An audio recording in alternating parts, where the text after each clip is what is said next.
ये तेजस्वी यादव जी दोहरा नीति क्यों कर रहे हैं? आप बिहार में विपक्ष में हैं तो आप इसका विरोध कर रहे हैं, और वही बगल के राज्य में है झारखंड में, जहां आप सरकार में हैं, जहां स्मार्ट मीटर नेसेसरी कर दिया गया है, वो यहाँ तक कि झारखंड में ये कर दिया गया कि आप जिसको अगर स्मार्ट मीटर नहीं लगाया है उसका लाइन काट दिया जाएगा, और फिर से अगर कर ले रहे हैं तो उसका डबल चार्जेस तो झारखंड में आंदोलन किसने रोका? ये हम स्मार्ट मीटर के सपोर्ट में हैं। अगर कुछ कमियां हैं तो उसको दूर करने का कोशिश किया जाएगा। अगर बिल ज्यादा आ रहा है, जनता का समस्या और तो सरकार कह रही है कि हम इसको दूर करेंगे।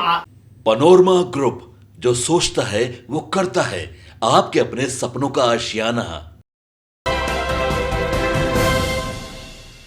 नमस्कार, आप देख रहे हैं सिटी पोस्ट और मैं हूं अभिषेक मिश्रा। बिहार में स्मार्ट मीटर को लेकर सियासी बावेला खड़ा हो गया है। स्मार्ट मीटर को लेकर लोगों में भी नाराजगी है। कई तस्वीरें, कई खबरें सामने आती रही हैं जहां स्मार्ट मीटर का लोग विरोध कर रहे हैं। सरकार का पक्ष भी सामने आता रहा है। सरकार ये तर्क दे रही है कि अगर स्मार्ट मीटर में कुछ खराबी है, स्मार्ट मीटर की वजह से आम लोगों को अगर किसी तरह की दिक्कत है तो उसके लिए उचित फोरम बनाए गए हैं। सरकार ने पर्याप्त व्यवस्था की है ताकि लोगों की शिकायतों का निपटारा हो। और दूसरी तरफ आरजेडी आंदोलन का ऐलान कर चुकी है कि स्मार्ट मीटर के खिलाफ 1 अक्टूबर से आंदोलन होगा। हमारे साथ जेडीयू के प्रदेश सचिव राजेश तिवारी साहब हैं, सत्ताधारी पार्टी से जुड़े हैं, इसलिए ये सवाल बड़ा महत्वपूर्ण है कि स्मार्ट मीटर को लेकर कहीं सरकार की मुसीबत तो बढ़ने वाली नहीं है। आरजेडी का ऐलान, लोगों की नाराजगी पहले से स्मार्ट मीटर को लेकर, लगता नहीं है परेशानी बहुत बढ़ेगी सत्ताधारी पार्टी की? अभिषेक जी, कोई परेशानी नहीं बढ़ेगी। और हकीकत में ये है कि राजद या विपक्ष को आप कहिए मुद्दा विहीन है। आप एक बात बताइए, ये दोहरा नीति क्यों? ये तेजस्वी यादव जी दोहरा नीति क्यों कर रहे हैं? आप बिहार में विपक्ष में हैं तो आप इसका विरोध कर रहे हैं, और वही बगल के राज्य में है झारखंड में, जहां आप सरकार में हैं, जहां स्मार्ट मीटर नेसेसरी कर दिया गया है, वो यहाँ तक कि झारखंड में ये कर दिया गया कि आप जिसको अगर स्मार्ट मीटर नहीं लगाया है उसका लाइन काट दिया जाएगा, और फिर से अगर कर ले रहे हैं तो उसका डबल चार्जेस। झारखंड में आंदोलन किसने रोका? ये हम स्मार्ट मीटर के सपोर्ट में हैं। अगर कुछ कमियां हैं तो उसको दूर करने का कोशिश किया जाएगा। अगर बिल ज्यादा आ रहा है, जनता का समस्या और तो सरकार कह रही है कि हम इसको दूर करेंगे। लेकिन अभिषेक जी, हम ये राजद और तेजस्वी यादव से पूछना चाहते हैं कि अगर आप ये दो राज्य के बीच में आप क्यों, आप वहां से अगर जो वहां का अगर जो विरोध कर रहे हैं स्मार्ट मीटर के, तो वहां से सब बताइए कि आप वहां मंत्री जो है इस्तीफा देंगे, सरकार से बाहर आएंगे।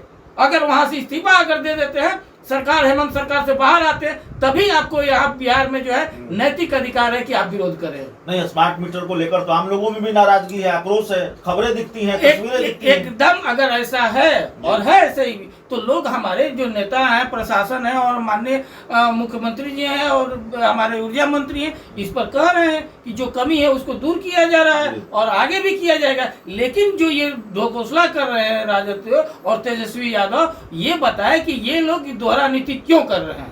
दोहरी नीति क्यों कर रहे हैं, ये सवाल ठीक है, लेकिन लगता नहीं कि आंदोलन बड़े पैमाने पर होगा। मीटर हटाओ आंदोलन, जो खबर आ रही है कि अब स्मार्ट मीटर नहीं लगाने को लेकर आह्वान करेंगे, आरजेडी के नेता कार्यकर्ता बहुत आक्रामक तरीके से आंदोलन करेंगे, मतलब ये है कोई जनता समर्थन नहीं करे। हम तो कह रहे हैं कि आप एक बात बताइए कि वही जो आप कर रहे हैं तो आप क्यों नहीं अपना बगल में कर रहे हैं? आपका चेहरा तो कम से कम जनता के बीच में आ रहा है ना, कि आप सिर्फ राजनीतिक लाभ लेने के लिए, जनता से कोई मतलब नहीं है आपको। तो झारखंड में भी चुनाव होने वाला है, आने वाले दिनों में विधानसभा चुनाव बिहार में भी है, तो देखिए, हमारे जो माननीय मुख्यमंत्री नीतीश कुमार जी हैं, ये वोट की चिंता नहीं करते हैं, वोटर की चिंता करते हैं। युवराज जी ऐसा करते हैं कि दो तरफा नीति। आप ही बताइए कैसे होगा? ये हाथ दूसरा कहे और ये हाथ दूसरा कहे, तो ऐसे नहीं होगा।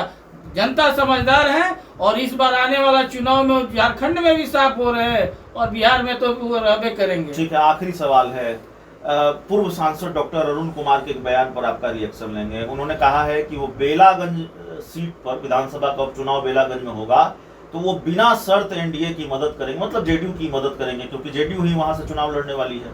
देखिए, जहां तक शर्त की बात है, अपने से कोई भी मदद करे, उसमें कहीं दो राय नहीं है, लेकिन जहाँ तक अरुण बाबू का अब जमीन आधार है नहीं जी।